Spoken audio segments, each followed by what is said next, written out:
তাহলে প্রবলেম তো শত শত কোটি যুবকের। প্রবলেম কতজনের?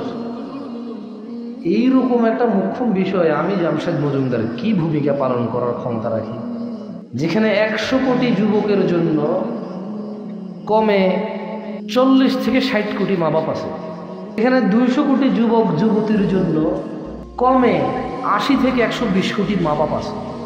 180 থেকে 120 কোটি মা বাপ 200 কোটি যুবকের কিছুই করতে পারে না। আমি একা মানুষ কি বলবো এই বিষয়ে? আমার তো ওই যে ডুবনে ওয়ালে কা তিনকে কা সাহারা, মানে ডুবে যাওয়া ব্যক্তি খড়কুটা পাইলেও ধরে ভাসতে চায়। আমার অবস্থা আজকের বিষয় কি ওই রকম। একটা প্রশ্ন করি আপনাদের,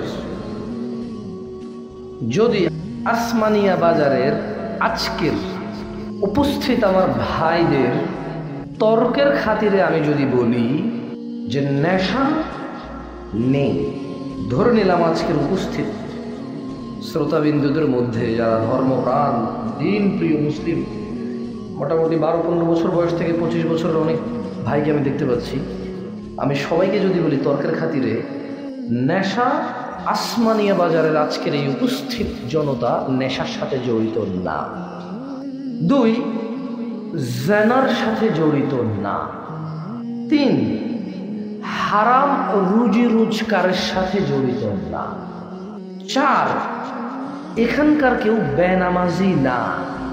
এবার আপনি এর দোষ বের করে দেখান আমাকে। নাই, জেনা এরা করে না, নেশা এরা করে না, হারাম রুজি রোজগার উপার্জন করে না এরা, যে কোনো ভাবেই হোক এরা দিনে 5 ওয়াক্ত 17 রাকাত নামাজ পড়েই পড়ে। এইবার আপনি এই ছেলের দোষ বের করে দেখেন আমাকে। এবারে আসেন ভিন্নভাবে, আসমানিয়া বাজারের আজকের দিনে উপস্থিত 15 থেকে 35 বছরের যুবক জেনার সাথে লিপ্ত কতজন? 80 জন প্লাস। কি আমি ভুল বলছি? বাকি 20 জন শর্মিলা, ইচ্ছা আছে, উপায় নাই, টাকা কম, পয়সা কম, যারা পছন্দ করে সে তারা পছন্দ করে না, অসুস্থ, হাত ভেঙে গেছে, পা ভেঙে গেছে, বুঝেন না? ওর ভিতরে আরো 20% কিছু আছে এরকম। আসমানিয়া বাজারের যুবক ও যুবতীদের বলতে চাই, আল্লাহ নবী সাল্লাল্লাহু আলাইহি ওয়াসাল্লাম বলেছে, বাদাল ইসলামু গরিবা, ইসলামের সূচনা হয়েছে অপরিচিত অবস্থায়, ওয়া সায়াউদু কামা গরিবা, এবং অচিরেই খুব শীঘ্রই অনেক জলদি ইসলাম অপরিচিত অবস্থায় চলে যাবে। আপনি বলতে পারেন কিভাবে ইসলাম অপরিচিত অবস্থায় যাবে? কোনো আইডিয়া আছে আপনার? আল্লাহকে আপনি চিনেন, মুহাম্মদ সাল্লাল্লাহু আলাইহি সাল্লামের নাম জানেন, ওনার নাম আসলে কেউ সাল্লাল্লাহু আলাইহি সাল্লাম বলেন, কেউ করেন, তাহলে ইসলাম কেমনে অপরিচিত হবে? কেউ আজানের আগে আসসালাতু আসসালামু আলাইকা ইয়া রাসূলুল্লাহ বলেন, দুরূদ পড়েন, তারপরে আজান দেন। অধিকাংশ আলেম ওলামা তো ওয়াজে আইসা আগে সালাতুন ইয়া রাসূলুল্লাহ আলাইকুম বালাগাল উলা বেগামালি, আল্লাহ নবী সাল্লাল্লাহু আলাইহি সাল্লামের স্মরণে এই কবিতাগুলো পড়েন। অর্থ যাই হোক, জানেন অথবা জানেন না, বোঝেন অথবা বোঝেন না, পড়েন কি না? কার স্মরণে পড়ে? মুস্তাফা সাল্লাল্লাহু আলাইহি ওয়াসাল্লামের স্মরণে। ছোট ভাই, তোমরা কি আবু বকরের নাম শুনেছো রাদিয়াল্লাহু আনহু? উনি আল্লাহর নবীর কি? রাদিয়াল্লাহু আনহু। বলো রাদিয়াল্লাহু আনহু। আয়েশা রাদিয়াল্লাহু আনহার কথা শুনেছো? উনি আল্লাহর নবীর কি? আমাদের কি? আমাদের কি? তাহলে উনি যে বলল বাদাল ইসলামু গরিবা, ইসলাম অপরিচিত অবস্থায় সূচনা হয়েছে, ওয়া সায়াউদু কামা বাদাআ গরিবা, অচিরেই ইসলাম অপরিচিত অবস্থায় ফিরে যাবে। এইটা কেমনে? একটা ছোট্ট উদাহরণ দেই, আমি মিথ্যা বলছি না। মানে আজকে আমি ঘুম থেকে ওঠার পরে মোবাইল যখন চেক করলাম, একটা মেসেজ আসলো হোয়াটসঅ্যাপে। মেসেজটা পড়ে শুনে কেমন, কিভাবে ইসলাম অপরিচিত হয়ে যাবে আমার নিজেরও মাঝে মধ্যে মাথা কাজ করে না। পৃথিবীর কয়েকটা দেশে যাওয়ার পরে দেখলাম যে মানুষ আল্লাহর নাম শোনে নাই, শত শত কোটি মানুষ আছে জীবনে ইসলাম এই শব্দই শোনে নাই। আপনি বলবেন যে ফেসবুক আর ইউটিউবের যুগে শুনে নাই, জি ওই দেশে ফেসবুকের গ্রুপ চালাতে তারা এখন তাদের ওদের নিজস্ব আছে সোশ্যাল মিডিয়া, ওখানে মুসলমান ইসলাম নামই শুনে নাই। পাইছি বললো যে আসসালামু আলাইকুম, আপনি কি জামশেদ মজুমদার? কিছু ব্যক্তিগত প্রশ্ন নিয়ে হাজির হয়েছি আপনার কাছে। আমি লিখেছি ওয়ালাইকুম আসসালাম, আস্ক ইউর কোয়েশ্চেন হিয়ার, মানে লিখে প্রশ্ন করেন, ভয়েস কল বা ভয়েস মেসেজ দিয়ে। তো আজকে উনি লিখলো আমাকে, আমার বেস্ট ফ্রেন্ড ছেলে।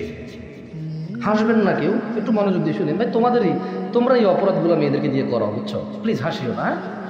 প্রশ্ন শুনে তোমার হয়তো হাসি আসতে পারে যে না তুমি এটার জন্য দায়ী। তো বললো যে আমার বেস্ট ফ্রেন্ড ছেলে আমার সাথে শারীরিক সম্পর্ক করতে চায়, আমি রাজি না হলে আত্মহত্যা করার চেষ্টা করে, একবার হাতের শিরার জায়গায় কেটেছিল, আমাকে ইমোশনাল ব্ল্যাকমেইল করে, আর আমি তাকে কোরআন মাজিদ নিয়ে কসম করেছিলাম যে তাকে কখনো ছেড়ে যাব না। এখন সে যে শারীরিক সম্পর্ক করতে চায় এতে আমি রাজি না, তাকে ছেড়ে দিতেও পারছি না, আর থাকলেও মানে তার সাথে যদি ফ্রেন্ডশিপ রাখিও শারীরিক সম্পর্ক করতে হবে, এক্ষেত্রে আমার করণীয় কি? এই হচ্ছে কোয়েশ্চেন। তখন আর বুঝতে বাকি নাই যে এটা কোনো বোনে মেসেজ পাঠাচ্ছে। আচ্ছা, ওই যে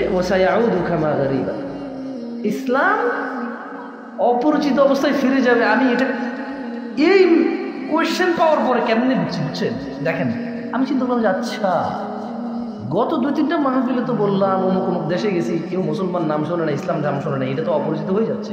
আমাদের কীর্তিকলাপে কোনো ইসলাম নাই, আমাদেরকে দেখে কোনো অমুসলিম ইসলামের প্রতি উদ্বুদ্ধ হচ্ছে না। ইভেন আমরা হানাফি শাফিকে করতে পারতেছি না, শাফি মালিকিকে করতে পারতেছে না, মালিকি হাম্বালিকে করতে পারতেছে না, চুফি চিশতিরি করতে পারতেছে না, চিশতি সাবরে করতে পারতেছে না, সুফিদের মধ্যে কারিয়ে পুরি 8 পারতেছে না, 8 মাইল ঘন্টারে পারতেছে না। আমাদের কারো ইমান আখলাক চরিত্র একজনকে আকৃষ্ট করে না, মানে আমাদের বর্তমান অবস্থা এরকম, ঠিক না? আচ্ছা, এটা গেল একটা। এরপর চিন্তা করলাম যে দেখেন, এই মেয়ে একটা ছেলের সাথে বন্ধুত্ব করেছে, সেটাকে কি অপরাধ মনে করেছে? অপরাধ বোধ করেছে এতে? ওই ছেলেকে ছেড়ে যাবে না, কোরআন নিয়ে শপথ করেছে।